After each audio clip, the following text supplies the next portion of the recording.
भट, बामण, पुजारी, ज्योतिषी यांच्याकडे आपण जाऊन आपल्या आयुष्याचा सगळा लेखाजोखा आपण लिहून आणतो आणि त्याच्यावरतीच आपण विश्वास ठेवतो आणि त्याप्रमाणे आपण आपलं आयुष्य जगतो. आज ती लोकसुद्धा जे विज्ञान संपलं की अध्यात्म चालू होतो असं म्हणतात, ती सुद्धा वेगवेगळ्या दवाखान्यांमध्ये कोविडनी ग्रस्त झाल्यामुळे, कोविड त्यांना लागण झाल्यामुळे ते उपचार घेत आहेत आणि ज्यांना झालं नाही ते होऊ नये म्हणून लस घेत आहेत. त्याच्यामुळे त्यांच्यावर विश्वास ठेवायचा, अंधश्रद्धा आपण ठेवायची, अध्यात्मावरती आपण विसंबून राहायचं आपल्या आणि आपल्या कुटुंबियांच्या समाजाच्या हितासाठी, की विज्ञानावरती आपण विश्वास ठेवायचा, हे समजणं आपली काळाची गरज आहे.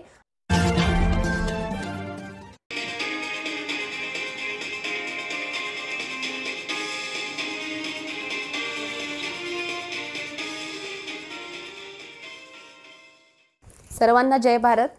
बंधू आणि भगिनींनो, मी प्राची दुधाने आपल्या जागृती न्यूजच्या माध्यमातून जे प्रबोधन आपलं चालू आहे वैचारिक वारसा या सदराखाली, त्यातून पुन्हा एकदा मी आपल्यासमोर ह्या आठवड्याचं एक नवीन आणि वेगळा विषय घेऊन येत आहे. बंधू आणि भगिनींनो, त्यापूर्वी आपण मागच्या आठवड्यामध्ये जे सदर आपण घेतलं होतं ते ऑनलाईन घरातनं होतं, प्रत्यक्षात ते आपण शूट केलं नव्हतं. त्याच्यामुळे त्याच्यामध्ये काही व्यत्यय सर्वांना जाणवला होता. तर मी मनापासून आपणा सर्वांची दिलगिरी व्यक्त करते त्याबाबत. आणि आज आम्ही पुन्हा एकदा जरी करोनाची परिस्थिती बाहेर असेल तरी आपल्यापर्यंत पोचण्यासाठी आम्ही हा विषय पुन्हा एकदा समोरासमोर आपल्यासाठी घेऊन येत आहोत. कुठलीही एक ताकद असेल, म्हणजे ताकद खरं म्हणायला गेलं तर आपण आपल्या स्वतःचंच मनाचं चालवणारी, किंवा ज्याला आपण एक हुकुमशाही आपण ज्याला म्हणतो आपण, त्या व्यक्तींची एक सर्वसाधारण त्यांचे एक विचार असतो, जो त्यांच्या माध्यमातनं, त्यांच्या कृतीतनं, त्यांच्या विचारातनं ते समाजावरती निर्माण करत असतात. त्याच्यामध्ये त्यांचा उद्देश एकच असतो की सर्वसामान्यांना, जनतेला आपल्या मूलभूत अधिकारांनी, हक्कांपासून वंचित ठेवायचं, त्यांचं लक्ष त्याच्यापासून विचलित करायचं आणि एखाद्या आवश्यक अशा गरजेकडं त्यांचं लक्ष वेधून घ्यायचं आणि त्यामध्ये त्यांना गुंतवून ठेवायचं. आणि हे सध्या आपल्याला संपूर्ण विश्वामध्ये चाललेलं दिसतंय. पण याच्यामध्ये प्रमुख कुठला देश असेल तर तो आपला निश्चितच भारतासारखा देश आहे.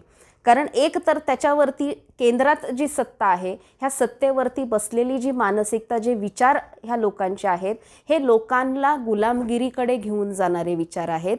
हे कुठेतरी मनुस्मृतीचे विचार पुन्हा एकदा जातीय व्यवस्थेच्या माध्यमातून पेरणारे हे विचार आहेत. हे आपण गेली मागची अनेक वर्ष आपण नुसतं बघतोयच नाही, तर आपण त्याच्यामध्ये होरपळतोय सुद्धा.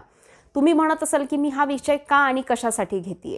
करोना हा निश्चितच एक असा भयंकर एक महामारी आहे की ज्याच्यामध्ये लोक आजारी देखील पडतायत, त्याच्यातनं मृत्यू देखील लोकांचे होतात आहेत. पण ह्याच कोरोनाच्या मागचे आपण जर थोडा विचार केला तर काही घटनाक्रम हे जे घडत आहेत, तर हा विचार करण्यासारखी बाब आहे की ज्या अनावश्यक रूढी परंपरा आपण म्हणत असतो, ज्याच्या भेदाभेदांच्या आधारे आपण मानव जरी असलो तरी आपण वेगवेगळ्या याच्यामध्ये आपण विविध वर्णांमध्ये, विविध जातींमध्ये, विविध व्यवस्थेमध्ये आपण विभागल्या गेलेलो आहेत. पण आज कुठेतरी ह्या सगळ्याला फाटा देऊन आपण एकत्र येताना आपण दिसत आहोत. कुठलीही आपण जेव्हा रक्तदानासाठी आपण लोकांकडे आपण जातो किंवा दवाखान्यांकडे आपण जातो, तेव्हा कधीही आपण हे रक्त कुणाचं आहे हा कधीच आपण तिथे प्रश्न विचारत नाही. आणि आजही आपण तेच होताना दिसते. फक्त रक्त गट हा कोणता आहे याच्यावरतीच मानवांचा जीव वाचतोय. प्लाझ्मा दान देणारी जी व्यक्ती आहे ही कुठल्या जाती धर्माची आहे हा विचार न करता आज मला ती गरज आहे किंवा माझ्या जवळच्या व्यक्तीला त्याची गरज आणि आवश्यकता आहे, म्हणून आपण तो प्लाझ्मा दान ज्या व्यक्तीने केलेला आहे त्याची जात किंवा त्याचा कुठलाही भेद न पाळता आपण तो निश्चितच आपण त्याचा उपयोग करून घेत आहोत. मग ह्या सगळ्या गोष्टींमध्ये, ह्या सगळ्या बाबतींमध्ये हा भेदाभेद गेला कुठे. माणूस हा सोयीने वागणारा प्राणी आहे. त्याला ज्या वेळेला ज्याची गरज असते त्या वेळेला त्याच्या सगळ्या काही ह्या आपण ज्या अनावश्यक रूढी परंपरा ह्या ज्या निर्माण केलेल्या आहेत हा त्याला धुडकवून देत असतो. त्यातनं एक नवीन मार्ग हा निर्माण करत असतो. आज आपण बघतोय माणसाच्या जन्मापूर्वीपासून माणसाच्या मृत्यूनंतर सुद्धा अनेक विविध विधी असे केलेले आहेत जे ग्रंथांमध्ये पुराणांमध्ये लिहिलेले आहेत. त्याचप्रमाणे आपण आजपर्यंत ते ओढत ताणत आपण करत आलेलो असतो, त्याची आपल्याला आवश्यकता असो अथवा नसो. आणि हे करण्यासाठी एखादी साधी दरिद्री गरीब व्यक्तीसुद्धा ऋण काढून ह्या सगळ्या गोष्टी निश्चितच पालन करण्याचा प्रयत्न करत असते.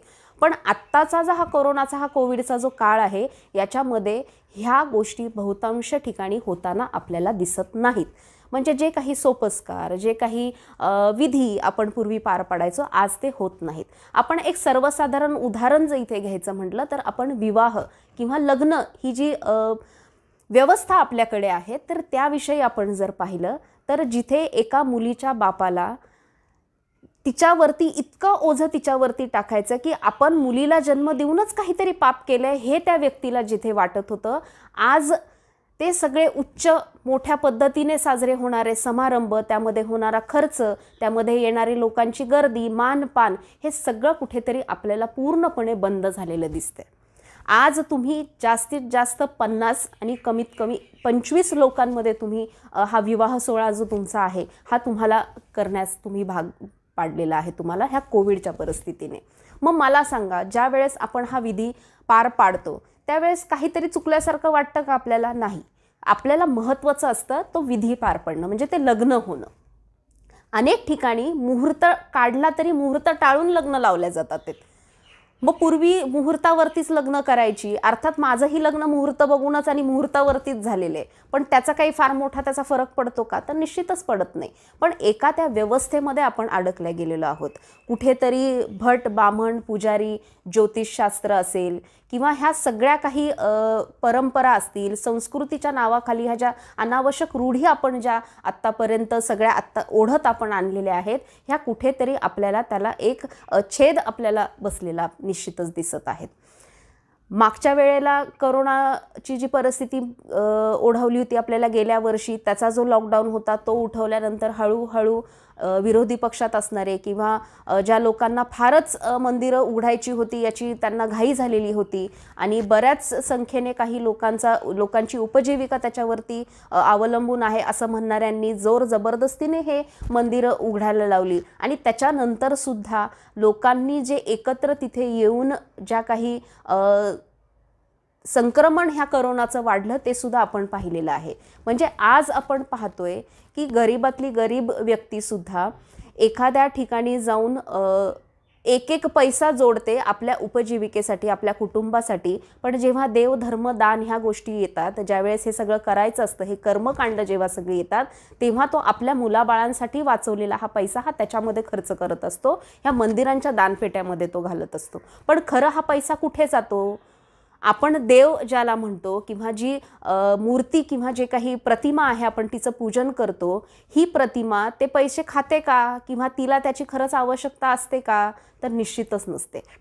मग याच्यातनं राम मंदिरासारख्या मोठ्या कुठेतरी बांधकामांसाठी त्याचा उपयोग केला जातो. रामाचं जन्मस्थान आहे म्हणून त्याच्यासाठी त्याचा उपयोग होतो. पण खरं तर ह्या सर्व काही खर्चाचा किंवा ह्या पैशाचा तिथे काहीही कुठल्याही व्यक्तीला मदत होताना आपल्याला दिसत नाही.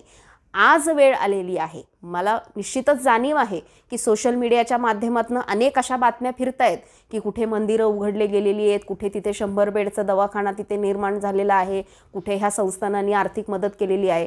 पण ह्या बऱ्याचशा याच्यामध्ये सोशल मीडियाच्या माध्यमातून फिरणाऱ्या ह्या फेक न्यूज आहेत. पण काळाची गरज हीच आहे की आज आपल्याला ह्या सर्व मंदिर असतील, मस्जिद असतील, चर्च असतील, अगदी बौद्ध विहारसुद्धा असतील, तर ह्या सगळ्यांनी आज मानवता धर्म जो आपण म्हणतो की प्रत्येक धर्मामध्ये मानवता धर्म हा श्रेष्ठ धर्म आहे, हा जो सांगितला आहे, जर खरंच तुमच्या देवानी आणि तुम्ही मानताय त्या जर धर्मग्रंथांनी तुम्हाला हे सांगितलं असेल तर आज ती वेळ आलेली आहे मानवतेचा सेवा, मानवतेची करणं, रुग्णांची सेवा करणं. आजपर्यंत दोन्ही हातांनी ज्यांनी स्वतः आपलं कमवलेलं, ज्यांनी धनसाधन संपदा ज्यांनी आपल्या मंदिरांच्या किंवा या देवस्थानांच्या माध्यमातून वाहिलेली आहे, आज ती कुठेतरी त्यांना परत एकदा देण्यासाठी, त्यांचे जीव वाचवण्यासाठी ह्या मंदिरांची दारं किंवा या देवस्थानांची दारं आज 24 तास यांच्या सेवेसाठी उघडी असणं ही काळाची गरज आहे. मला मानसिक समाधान मिळतं म्हणून देवस्थान उघडं पाहिजे, याच्यासाठी कुठेही त्याचा फार लोकांनी मोठ्यापणा किंवा त्याचा विनाकारणचा जो भावना ती आहे ती दाखवणं अजिबात इथे अपेक्षित नाही.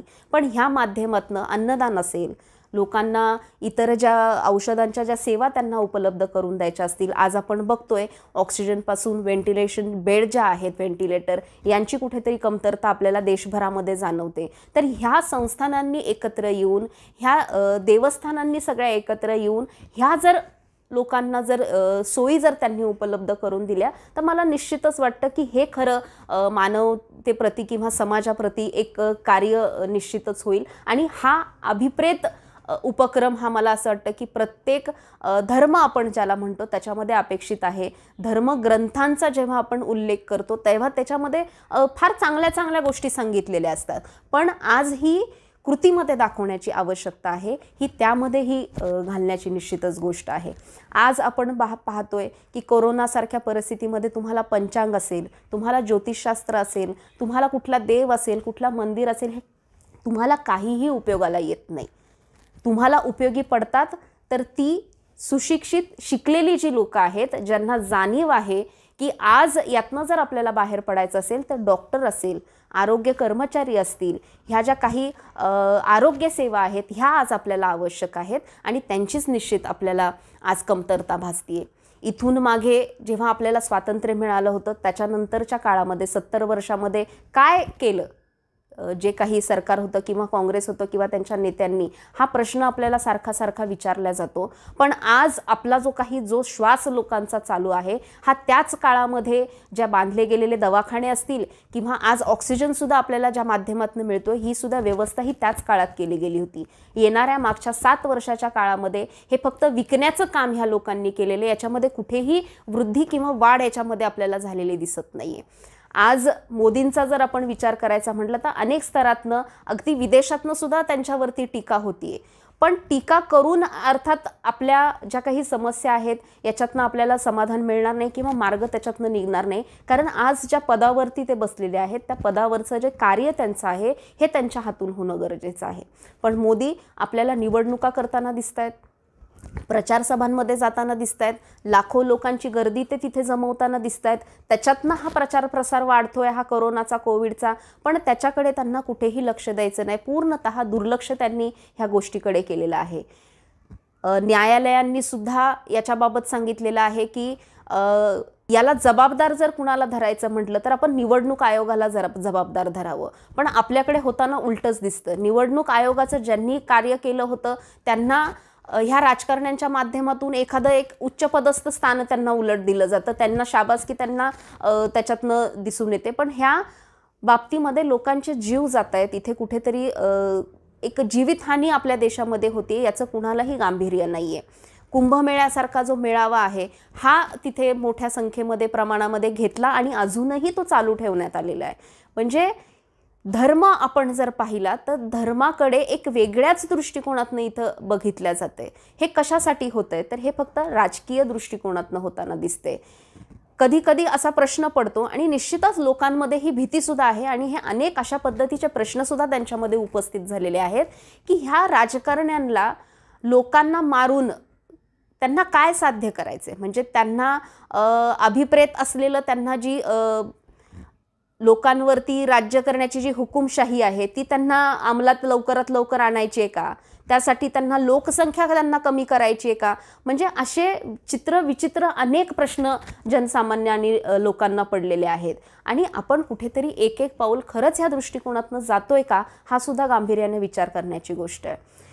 आपण ट्रेनिंग पिरियडमध्ये असल्यासारखं मला कधीतरी वाटतं. आता तुम्ही म्हणताल की हा ट्रेनिंग पिरियड म्हणजे कशाचा ट्रेनिंग पिरियड आहे. ही जी कोविड गेल्या वर्षापासून जी संक्रमण आपल्या भारतामध्ये नाही विश्वामध्येच खरं तर आहे, पण आपण सध्या भारतात आहोत, भारतीय आहोत म्हणून आपण भारताचा विचार करतोय.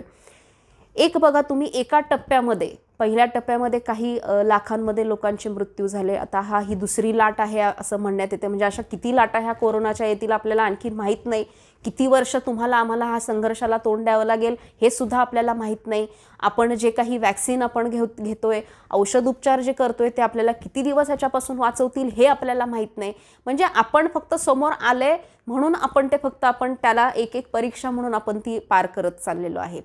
याच्यामधनं जी लोक दगावतायत, जी मृत्यू पावतायत, ती कमकुवत म्हणून ती मृत्यू पावलीत असं जर गृहीत धरलं, येणारी पुढची जी काही संघर्ष आपल्या पुढे जो उभा केला असेल त्याच्यामध्ये आपण लढाईसाठी तयार राहायचे. कुठल्या पद्धतीची ती लढाई असेल आपल्याला माहीत नाही. आपण पूर्णपणे ह्या बाबतीमध्ये बौद्धिक असेल किंवा नजरेत सुद्धा आपल्याला ह्या गोष्टी कधी आपल्याला दिसणार नाही आहेत. विचार करण्याचं तर फारच लांबची गोष्ट आहे. म्हणजे आपलं एक ट्रेनिंग पिरियड तयारी चालू आहे. शेवटचा जी काही जनसंख्या ही राहिलेली असेल ही गुलाम म्हणून ह्या लोकांची निश्चितच असणार आहे आणि ती लोकसंख्या यांना मुठभर हवी आहे. जेवढी जास्ती लोक तेवढं यांना शासन करणं अवघड निश्चितच असणार आहे आणि याच्यामध्ये कुठेतरी वैचारिक लोक जे आहेत यांचं प्रमाणही वाढतंय. चळवळींच्या माध्यमातून असेल किंवा लोकांना प्रश्न पडतायत, लोक आपापल्या पद्धतीने ह्या विषयांवरती बोलतायत, ह्या विषयांवरती लिहितायत. हे सुद्धा त्यांना कुठेतरी कमी करायचं आहे. आणि म्हणून मी सुरुवातीलाच सांगितल्याप्रमाणे की मूलभूत गोष्टींकडे, ठराविक ज्या काही गरजा आपल्या आहेत याच्याकडे आपल्याला कुठेतरी एक जनसामान्य म्हणून आपल्याला गुंतवून ठेवायचं आणि आपले अधिकार असतील, आपलं स्वातंत्र्य असेल, ह्या सगळ्यापासून कुठेतरी आपल्याला दूर न्यायचं. आणि ह्या राजकीय लोकांनी किंवा ह्या कुटील मानसिकतेच्या नैतिकता शून्य लोकांनी पुन्हा एकदा कुठेतरी हे मनुस्मृती असलेलं किंवा त्याला अभिप्रेत असणारं एक गुलाम आणि एक शासक एवढंच फक्त एक अभिप्रेत असणारं एक राष्ट्र निर्माण करायचं, हा कुठेतरी एक अजेंडा हा जो आहे हा ह्या माध्यमातून साध्य होतोय की काय, ही फार मोठी एक भीती म्हणता येईल किंवा एक प्रश्न हा अनेकांच्या पुढे निश्चितच उभा आहे की ह्या पद्धतीने हे त्याकडे एक कुठेतरी एक पाऊल एक रोज आपण त्याकडे चाललोय. आणि हा ट्रेनिंग पिरियड म्हणून मी त्याला म्हणतेय, कारण आपण आपली तयारी केली जाते. जितका ज्या संघर्षाला, जितक्या समोरच्या संकटाला आपण तोंड देत जातोय त्याच्यामध्ये लोकांची बघा मृत्यूदर आणि संख्या जी आहे ही वाढत चाललेली आहे. म्हणजे हा एक चिंताजनक बाब निश्चितच आहे. आणि मागच्या वर्षी सांगण्यात येत होतं की 2022 फार तर 23 पर्यंत कोरोनाची ही जी परिस्थिती आहे ही राहील म्हणून, किंवा त्याच्यातनं बाहेर पडण्यासाठी लस वगैरे जे निर्माण, खरंच आता ज्या आपण लशी घेतोय त्याच्यावरती कितपत प्रभावी आहेत मला तर माहीत नाही. कारण आपण अनेक बातम्यांच्या माध्यमातून किंवा प्रत्यक्ष लोकांच्या अनुभवावरून आपण हे सुद्धा ऐकलंय आणि पाहिलंय की लस घेतलेल्या लोकांना सुद्धा कोरोना पुन्हा होतोय. त्याच्यामुळे हे किती प्रभावी आहे मला माहीत नाही. पण येणारा काळ जो आहे हा निश्चितच आजच्या दिवसापेक्षा उद्याचा काळ हा फार कठीण आहे आणि संघर्ष आणि त्रासदायक आहे. आज आपण ज्या अनावश्यक रूढी परंपरांना पिढ्यानपिढ्या कवटाळून बसलो होतो, आज कुठेतरी त्याची मुळं कुठेतरी आपल्याला ढिल्ली होताना निश्चितच दिसत आहेत. पण ही आज ढिल्ली होताना दिसणारी मुळं आपल्याला येणाऱ्या पुढच्या संकटांची किंवा चाहूल तर त्याची देत नाही ना, हा प्रश्न सुद्धा उपस्थित राहतोय आणि त्याबाबत आपण विचार करणं निश्चितच गरजेचं आहे. तुम्ही म्हणाल की मी फक्त काय होतंय, काय चाललंय किंवा काय होणार आहे ह्याबाबत मी सांगतेय, पण याच्यावरती उपाय काय? याच्यावरती उपाय एकच आहे की आपल्या महामानवांना अभिप्रेत असणारा, जो मी नेहमी सांगत असते की एकसंध समाज जो आहे, मानव हिताचा जो समाज आहे हा निर्माण होणं फार गरजेचं आहे. आपण निश्चितच मानवता राहिली नाही किंवा मानवाला मानवाचं काही घेणं देणं नाही हे आपण निश्चितच म्हणत आणि बोलत असतो, पण आजच्या परिस्थितीत तसं होताना दिसत नाही. आपण बऱ्याच अंशी आपण पाहतोय की कोरोनाच्या ह्या पार्श्वभूमीमध्ये अनेक लोक जातीय व्यवस्था हे सगळं, वर्णभेद हे सगळं सोडून एकमेकांना मदत करतायत. अनेक मुस्लिम बांधव सुद्धा आहेत, त्यांच्या संघटना आहेत, ती लोक एकत्र येऊन अगदी हिंदू धर्मीय लोकांचे सुद्धा जे अंत्यविधी आहेत हे स्वतःच्या हाताने ते करून घेत आहेत. म्हणजे ह्या सगळ्या गोष्टी कुठेतरी सकारात्मक निश्चितच आहेत. कोरोनाने होणारे मृत्यू किंवा कोरोनाला ग्रासणारे जे लोक आहे यांची जी संख्या आहे ही वाढतीये. आपण मागच्या सदरामध्ये सांगितलं होतं की सकारात्मकता इथे कुठे दाखवल्या जात नाही.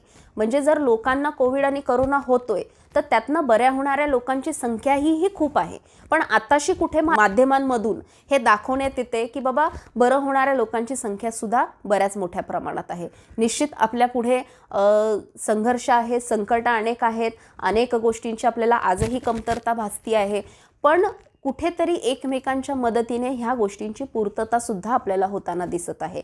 शासक आणि प्रशासक यांच्यावरती आपण किती विसंबून राहू शकतो हा एक सगळ्यात मोठा आत्ता सध्याचा प्रश्न आपल्या पुढे निश्चितच आहे. पण मी मागे सुद्धा सांगितलं होतं की अनेक वैयक्तिक व्यक्ती असतील, संस्था असतील, संघटना असतील, अगदी मी तिथे टाटा समूहाचे रतनजी टाटा यांचं सुद्धा मी नाव घेतलं होतं. अशा अनेक उदार आणि मानवहित जपणारे व्यक्ती आहेत की जे त्यांच्या माध्यमातून जनसामान्यांपर्यंत जी काही आवश्यक मदत आहे ती पोचवण्याचा ते प्रयत्न निश्चितच करत आहेत. उंच मोठ्या मोठ्या आपल्याला पुतळ्यांची किंवा क्रिकेटच्या स्टेडियमची, त्याही पुढे जाऊन आपण नवीन संसद भवनाची आपल्या देशाला तूर्तता तरी आवश्यकता नाही. आपल्याला आवश्यकता असेल तर ती चांगल्या सुसज्ज अशा असणाऱ्या आरोग्य व्यवस्थेची आहे, जिथे तत्परतेने कुठल्याही रोगावरती किंवा कुठल्याही आजारावरती इलाज केला जाईल, लोकांचे जीव वाचवले जातील. आणि त्याच्यानंतर आपल्याला आवश्यकता कशाची असेल तर चांगल्या शिक्षण व्यवस्थेची. कारण शिक्षण व्यवस्था जर चांगली असेल तरच आपण आज आपल्याला आवश्यक असणाऱ्या चांगल्या डॉक्टर आणि आरोग्य कर्मचाऱ्यांची त्याच्यातनं आपण निश्चितच एक पिढी आपण निर्माण करू शकतो. त्याच्यामुळे ज्या अनावश्यक रूढीपरंपरांमध्ये आपण विनाकारण स्वतःला, स्वतःच्या कुटुंबाला, आपल्या संपूर्ण समाजाला आपण अडकून घेतलेलं आहे, आज ह्या कोरोनाच्या परिस्थितीमध्ये आपल्याला ते निश्चितच जाणवत असतील की त्याची किती आवश्यकता आहे आणि किती नाही आहे. मी पाहिलेलं आहे अगदी आठवड्याला 2-3 उपवास करणारी लोकं आज स्वतःचं आरोग्य चांगलं राहावं म्हणून चिकन मटन सुद्धा रोज खात आहेत. मग मला सांगा, तुम्हाला स्वतःचा जीव महत्त्वाचा आहे की तुम्हाला ह्या अनावश्यक रूढी परंपरा महत्त्वाच्या आहेत? जो देव तुम्ही पाहिला नाही, तुम्ही त्याच्यासाठी एवढं सगळं तुम्ही अगदी लोकांकडे जाऊन कर्जबाजारी होऊन तुम्ही ऋण काढून तुम्ही त्याच्या पायथ्याशी तुम्ही सगळं ठेवता. पण आज जेव्हा आपल्याला त्याची खरंच आवश्यकता आणि अपेक्षा आपल्याला असते तेव्हा त्याची पूर्तता आपल्याला केली जात नाही. त्यावेळेस एकदा तरी तुमच्यासमोर हा प्रश्न येतो की नाही की बाबा आपण एवढे वर्ष आपण अमुक एखाद्या देवस्थानाला आपण एवढं दानधर्म केला, आपण एवढं सगळं केलं, पण आज त्याच्यातला 1% मला किंवा माझ्या कुटुंबातल्या एखाद्या व्यक्तीला लागतोय पण तो मला पुरवल्या जात नाही. मग अशामध्ये तो देव आहे कुठे? देव जर असेल तर तो आज फक्त त्याच लोकांमध्ये आहेत जे आरोग्य सुविधा पुरवत आहेत, जे डॉक्टर आहेत, जे आरोग्य आवश्यक जे कर्मचारी तिथे नर्स, वॉर्ड बॉय यांच्यासारखे आहेत, आणि ती लोकं आहेत की जी तुम्हाला ह्या सगळ्या परिस्थितीमध्ये मदत करतायत. तुम्हाला कुठल्याही त्यांच्या मनात ते अपेक्षा त्यांच्यासाठी ठेवत नाहीत. आज खऱ्या अर्थाने त्या लोकांना आपण देव समजणं फार गरजेचं आहे. जी लोकं आज स्वतःच्या जीवाची पर्वा न करता रस्त्यावरती उतरून तुमच्या माझ्यासाठी आज जे स्वतःचं कर्तव्य बजावतायत, आज त्या लोकांमध्ये देव आपण पाहणं गरजेचं आहे. आणि त्यांच्यासाठी आपल्याला भविष्यामध्ये काही करता येईल का हे खरं तर आज बघणं गरजेचं आहे. येणाऱ्या काळांमध्ये निश्चितच माझी अपेक्षा आहे की देवस्थानांच्या जागी कुठल्याही धर्माचा असू देत, एक सुसज्ज असा दवाखाना आणि एक चांगली शिक्षण व्यवस्था उभी राहिलेली निश्चित आपल्याला दिसेल. आणि त्याच्याही उपर अन्नछत्र जे आहेत हे सुद्धा आपल्याला कुठेतरी त्यांची आवश्यकता आहे. कारण आज जरी आपण विचार केला तर उद्या लगेच प्रत्येक व्यक्ती जी आहे ही तिची परिस्थिती सुधरू शकते असं नाही आहे. पण उपासमार जी आपल्या देशामध्ये लोकांची होते, त्यांच्या हाताला काम नाही म्हणून, त्यांना शिक्षण नाही म्हणून, त्यांना व्यवस्थित सुविधा नाही म्हणून, तर ही कुठेतरी तोपर्यंत थांबावी म्हणून त्याची सुद्धा एक आवश्यकता आहे. आणि एक शेवट जाता जाता मी हेच सांगेल की ज्या भट, ब्राह्मण, पुजारी, ज्योतिषी यांच्याकडे आपण जाऊन आपल्या आयुष्याचा सगळा लेखाजोखा आपण लिहून आणतो आणि त्याच्यावरतीच आपण विश्वास ठेवतो आणि त्याप्रमाणे आपण आपलं आयुष्य जगतो, आज ती लोकसुद्धा जे विज्ञान संपलं की अध्यात्म चालू होतो असं म्हणतात, ती सुद्धा वेगवेगळ्या दवाखान्यांमध्ये कोविडनी ग्रस्त झाल्यामुळे, कोविड त्यांना लागण झाल्यामुळे ते उपचार घेत आहेत आणि ज्यांना झालं नाही ते होऊ नये म्हणून लस घेत आहेत. त्याच्यामुळे त्यांच्यावर विश्वास ठेवायचा, अंधश्रद्धा आपण ठेवायची, अध्यात्मावरती आपण विसंबून राहायचं आपल्या आणि आपल्या कुटुंबियांच्या समाजाच्या हितासाठी, की विज्ञानावरती आपण विश्वास ठेवायचा, हे समजणं आपली काळाची गरज आहे. आणि मला असं वाटतं की ह्या विषयामध्ये बरंच मी काही सांगितलं आहे, पण आपल्याकडे सुद्धा खूप काही सांगण्यासारखं निश्चितच असेल. आपल्यालाही काही मत व्यक्त करायचं असेल, आपणही हा व्हिडिओ पाहिल्यानंतर निश्चितच कमेंटमध्ये आपण आपलं मत व्यक्त करू शकता.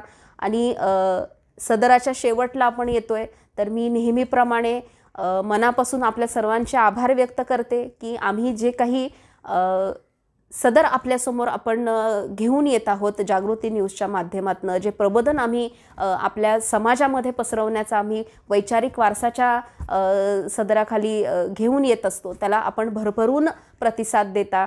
अनेक जण फोनद्वारे, मेसेजद्वारे त्यांचं मत व्यक्त करतात, माझ्याशी त्याबाबत चर्चा करतात.